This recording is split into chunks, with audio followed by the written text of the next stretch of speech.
आज हम करेंगे बेटा एग्जाम्पल, जो कल हमने टॉपिक किया था लाइक और अनलाइक फोर्सेस, उस पे बेस्ड एग्जाम्पल करेंगे। ठीक है, find the resultant of two unlike parallel forces 40 and 5 newton acting at point A और बी। ये कह रहा है दो अनलाइक, क्या कहा है, अनलाइक, अनलाइक है तो इसका मतलब क्या है, अपोजिट डायरेक्शन में। ये इस डायरेक्शन में है, ये इस डायरेक्शन में है, और कौन कौन से पॉइंट पे एक्ट कर रहा है, ए और बी पे, जबकि ए बी का डिस्टेंस क्या है हमारा 40 सेंटीमीटर। तो ये क्या कह रहा है, रिजल्टेंट निकालना है। अब देखो हमने किया था ना कि जो फोर्स हम ले रहे हैं, जैसे ये फोर्स हम ले रहे हैं, मान लो पी फोर्स, ये हमारा गिवन है 40 न्यूटन, क्यू फोर्स ये हमारा गिवन है 5 न्यूटन। तो हमने जो एनालॉग टू लामी थ्योरम लगाया था रिजल्टेंट निकालने के लिए, वो क्या था कि हमारा P अपॉन, देखो एनालॉगी थ्योरम क्या थी कि हमारा जो लामी थ्योरम है, लामी थ्योरम में क्या होता था, जो हम ये फोर्स ले रहे हैं उसके अपोजिट दो एंगल्स, ऐसे रेशियो ले रहे थे, यानी P अपॉन में ये दो एंगल्स। ठीक है, P है, ये फोर्स Q है और ये R है। ठीक है, ऐसे ही हमारा अनलाइक और लाइक फोर्सेस में क्या है, एक ये फोर्स है, एक ये फोर्स है। ठीक है, इनका रिजल्टेंट हमें पता है जो बड़ा होगा, यानी 40 हमारा बड़ा है तो इस डायरेक्शन में एक्ट करेगा किस फॉर्म में, P माइनस क्यू, और ये हमारा रिजल्टेंट फोर्स है। तो ये एनालॉगी क्यों है लामी थ्योरम के, कि ये फोर्स यानी ये P डिवाइडेड बाय में जो डिस्टेंस है हमारा किसका, रिजल्टेंट का, CB, P अपॉन में CB is equal to Q upon में जो दो हमारे फोर्स बच गई, ये क्यू फोर्स है हमारा B पॉइंट पे, इसके बीच में डिस्टेंस C और A, ये किसके इक्वल है, R अपॉन में AB।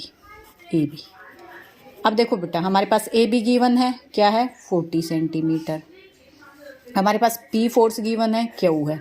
तो ये इक्वेशन हमारी क्या बन गई, ये बन गई हमारी इक्वेशन 40 बाय में BC 5 अपॉन AC और R बाई AB। अब AB की वैल्यू क्या है हमारी 40 सेंटीमीटर है। अब क्योंकि वेट हमारा न्यूटन में है तो हम सेंटीमीटर को भी मीटर में कन्वर्ट कर लेंगे, तो ये हो गया हमारा 40/100 मीटर।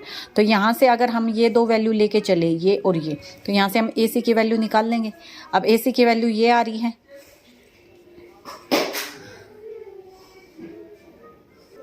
ठीक है, AC की वैल्यू तो आ गई, ये तो हमारा क्या है, डिस्टेंस क्या है, कितने डिस्टेंस पे हमारा A और C रिजल्टेंट लाई कर रहा है, रिजल्टेंट लाई कर रहा है, वो डिस्टेंस आ गया हमारा।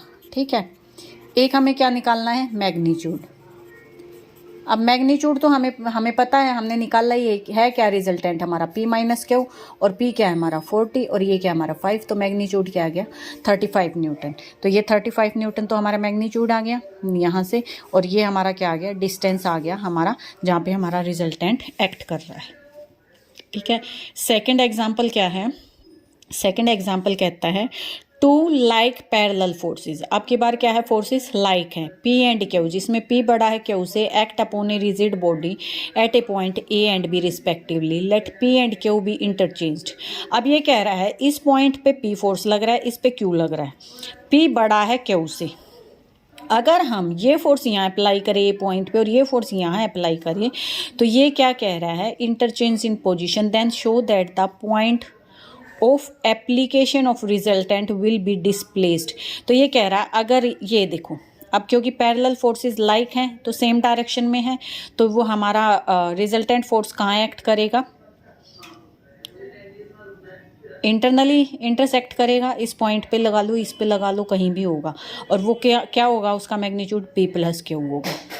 ठीक है, अब ये कह रहा है जब हम इनको चेंज करते हैं तो जो हमारी ये जो पोजीशन है, अब देखो Q फोर्स ज़्यादा था वो इधर लग जाएगा, तो ये भी तो शिफ्ट होगा ना हमारा, C फोर्स ये इस साइड शिफ्ट हो गया। ठीक है, C डैश पे मान लिया हमने, रिजल्टेंट फोर्स हमारा शिफ्ट हो गया।